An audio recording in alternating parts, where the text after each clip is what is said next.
Hi guys, today we will talk about how to turn on autoplay video on Wi-Fi connection only on your LinkedIn app. We're going to figure out the solution or know how you can do that on your app. So just go up here, you click here on this picture, and it's going to show for you window like this. Then you just click here on settings.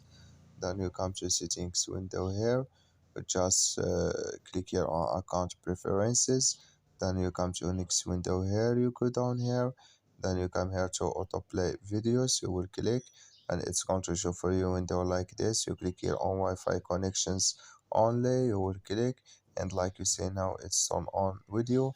I wish know you accurate. That's all. So just follow this ways and it's going to work with you to turn on autoplay videos to Wi-Fi connections only.